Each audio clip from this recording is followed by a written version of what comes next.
신약성경 로마서 5장 8절 말씀, 우리 앞에 화면으로도 준비되어 있습니다. 우리 함께 읽겠습니다. 우리가 아직 죄인 되었을 때에 그리스도께서 우리를 위하여 죽으심으로 하나님께서 우리에 대한 자기의 사랑을 확증하셨느니라. 아멘. 무병조사 일병장수라는 말이 있습니다. 무병조사 일병장수.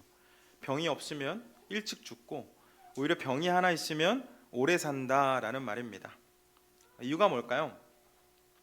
왜 병이 없는 사람은 일찍 죽고 병이 하나 있는 사람이 더 오래 산다고 하는 걸까요? 나에게 병이 있다, 그래서 나는 건강하지 못하다라고 생각하는 사람은 관리를 하죠. 병원을 가까이 지내고 의사를 가까이 합니다. 음식도 조절해서 먹고 운동도 합니다. 겸손하게 건강을 관리하기 때문에 장수할 가능성이 높아집니다. 그런데 나에게 병이 없다라고 생각하는 사람은 상대적으로 관리에 소홀할 수 있습니다. 먹고 싶은 것도 마음껏 먹고, 또 무엇보다 병원을 가까이 할 생각을 안 하죠. 건강하다고 생각하기 때문인데, 병원을 가까이 안 하다 보면 내가 알지 못했던 질병이 나에게 있을 수 있고 그 질병이 더욱 악화될 수도 있습니다.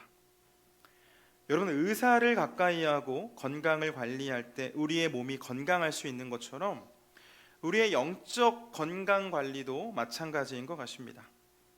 나는 분명 죄인인데 내가 죄인인 것을 모르고 마치 내가 의인이라 착각하며 살아가면 어떻게 되겠습니까? 스스로 의인이라 생각한다면 회개가 없고 돌이킴이라는 것이 없겠죠. 우리의 죄는 오직 회개를 통해서만 용서받을 수 있는데, 내가 죄인이라는 것을 모르면 문제는 심각해집니다. 그 죄의 대가가 하나님께서는 사망이라고 말씀하시기 때문입니다. 스스로 죄인인 것을 모르는 사람은 회개가 없고 결국 사망에 이르게 됩니다. 기억하시길 바랍니다. 성경은 의인은 없나니 하나도 없다라고 말씀하시고, 모든 사람이 죄를 범했기 때문에 하나님의 영광에 이르지 못했다라고 말씀하고 있습니다. 문제는 오늘을 살아가는 많은 사람이 스스로 죄인이라는 사실을 모른다라는 거죠. 예수님 믿지 않는 사람들에게 가서 우리가 죄인이기 때문에 회개하고 예수님 믿으셔야 합니다 라고 말하면 어떻게 되죠? 여러분, 전도해 보셨나요? 우리 죄인이기 때문에 회개하고 예수님 믿어야 됩니다 라고 말하면 기분 나빠합니다. 나같이 착한 사람이 어디 있는데 왜 나보고 죄인이냐라고 말을 하죠. 더 큰 문제는 예수님을 믿는 사람들 중에도 많은 사람이 스스로 죄인이라는 것을 잊어버립니다. 증거가 뭐죠? 회개가 없습니다. 우리가 가는 신앙의 여정에 회개가 없습니다. 하루에도 수없이 넘어지고 주님께서 기뻐하시지 않은 일들을 반복해서 하는 우리이지만 신앙생활에 회개가 빠져 있을 때가 있습니다. 만약 내가 나 스스로를 죄인이라고 인지하고 있다면 어떻게 회개하지 않을 수 있겠습니까? 여러분, 죄라는 것은 누가 정하죠? 우리 이 사실 분명히 해야 됩니다. 죄에 대한 기준과 판단은 내가 정하는 것이 아니고 이 세상이 정하는 것이 아니라 하나님께서 정하십니다. 그런데 우리는 이 세상에 속해서 이 세상이 정한 그 기준을 따라 살아갈 때가 너무나 많습니다. 그런데 그 기준은 상대적일 때가 많죠.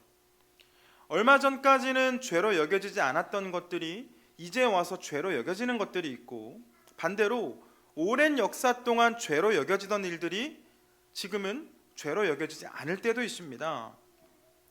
하나님께서 정하신 죄의 기준도 마찬가지일까요? 그렇지 않습니다. 우리 하나님 처음과 나중이시며 신실하신 하나님이시기 때문에 시간이나 문화에 따라서 그 기준이 바뀌지 않습니다. 여러분, 오늘 우리가 살아가고 있는 그 우리의 삶이 이 세상이 정해놓은 기준에 적합하다고 해서 하나님 보시기에도 의롭고 선한 삶인지는 돌아보셔야 합니다. 몇 해 전에 우리나라에서는 낙태죄가 폐지됐습니다. 낙태를 더 이상 죄로 여기지 않습니다.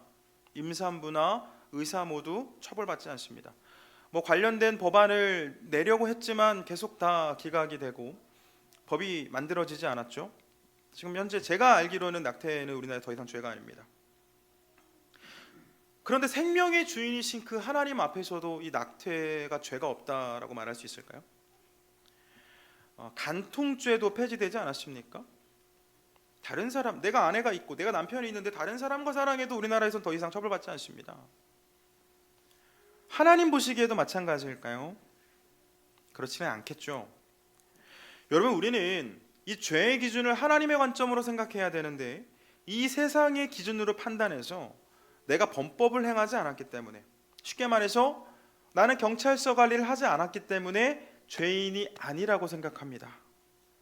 나같이 착한 사람이 어디 있냐라고 이야기를 하고, 모든 사람이 다 그렇게 산다라고 이야기를 하기도 합니다. 창세기 3장에 보면 최초의 사람이 죄를 지었던 그 이야기가 소개가 되죠. 뱀이 찾아와서 사람을 유혹하니까 그 사람이 뭐라고 대답을 합니까? 동산 중앙에 있는 그 나무의 열매는 하나님 말씀에 먹지도 말고 만지지도 말라고 하셨다. 그것을 먹으면 너희들이 반드시 죽을 것이라고 말씀하셨다. 이렇게 대답을 하죠. 근데 그 말에 이 뱀이 뭐라고 대답을 하나요? 뱀이 여자에게 이르되 너희가 결코 죽지 아니하리라. 너희가 결코 죽지 않을 거야. 하나님께서는 분명 죄라고 말씀하셨고 그 선악과를 먹는 날에는 반드시 죽을 것이다 라고 이야기했는데 뱀은 죽지 않을 것이라고 이야기합니다. 죄가 아니라는 거죠. 여러분, 죄의 기준은 하나님께서 정하셨는데 사람은 그 뱀이 바꾸어 놓은, 뱀이 정해놓은, 사단이 정해놓은 그 기준에 따라서 선악과를 따서 먹습니다. 아무 일도 없었을까요? 있었습니다. 하나님께서 찾아와서 말씀하시죠. 네가 흙으로 돌아갈 때까지 얼굴에 땀을 흘려야 먹을 것을 먹으리니 네가 그것에서 취함을 입었음이라. 너는 흙이니 흙으로 돌아갈 것이니라. 하나님께서 이렇게 말씀하셨습니다. 너는 흙이니 흙으로 돌아갈 것이다. 우리 사람을 흙으로 만드신 하나님께서 우리가 다시 흙으로 돌아갈 것이라고 말씀하셨습니다. 이 말씀은 죄로 인해 심판을 받고 죽게 될 것이라고 하신 말씀입니다. 아담과 하와의 범죄 이후에 이 땅에 죄가 들어왔고 모든 사람은 그 죄에서 자유롭지 못한 삶을 살아갑니다.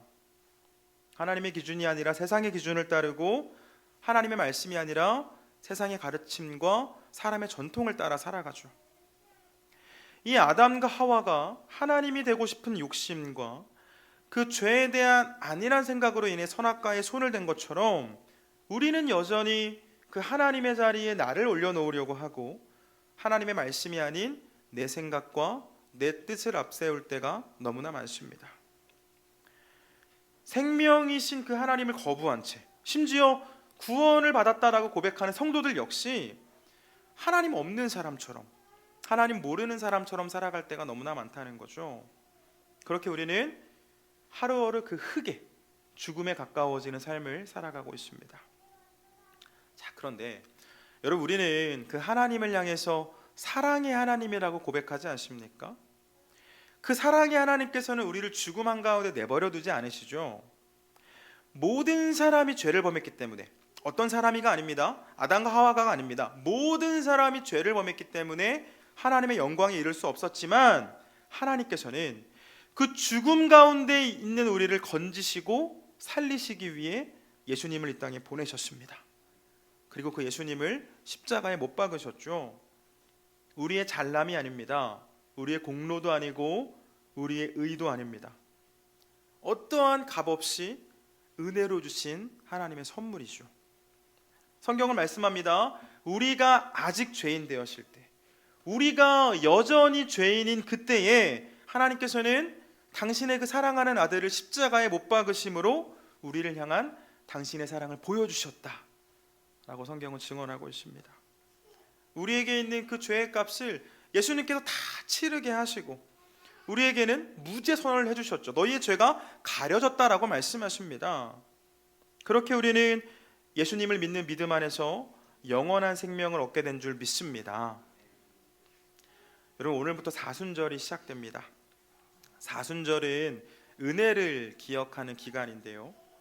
이 재수요일로 시작해서 예수님께서 부활하신 날을 기념하는 그 부활주일까지 주일을 뺀 40일을 지키는데, 우리는 이 기간에 죄인인 우리를 대신해서 십자가를 지신 예수님의 고난을 깊이 묵상하고 회개하며 나아가 그 고난에 동참합니다.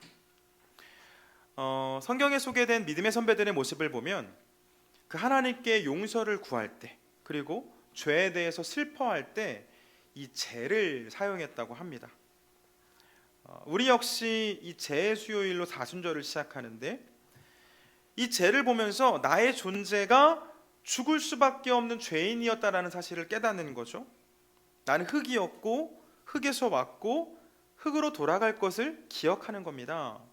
나아가 그 죄와 같은 우리를 살려주셨음에도 우리는 여전히 죄로 가득한 삶을 살고 있음을 회개합니다. 여러분, 사순절을 영어로 표기하면 렌트라고 표기하거든요. L-E-N-T. 근데 이 단어는 봄을 뜻하는 고대 영어인 랭땡에서 왔다고 합니다.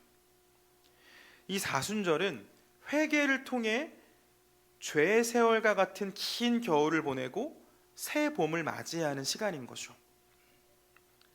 우리는 사순절을 지킴으로 나의 죄된 모습을 다 버리고 기존의 나의 모습을 다 내려놓고 새로운 내가 되어서 봄을 맞이하는 겁니다. 새로운 봄으로 들어가는 거죠.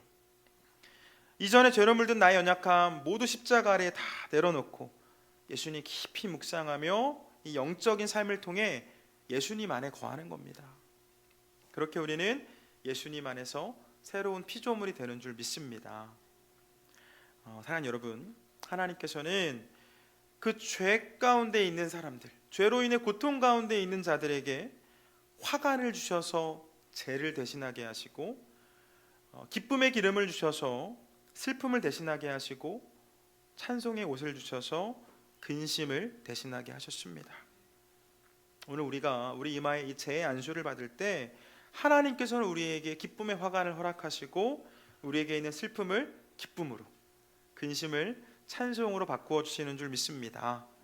바라기는 생명의 봄을 원하는 우리 모두 진실한 회개로 주님 앞에 나아가시고, 오늘부터 시작하는 이 사순절 주님 안에 있는 시간으로 채우셔서 우리 주님께서 부활하신 것을 기념하는 날 생명의 봄을, 기쁨의 봄을 맞이하는 저와 여러분 되길 주님의 이름으로 축원을 드립니다.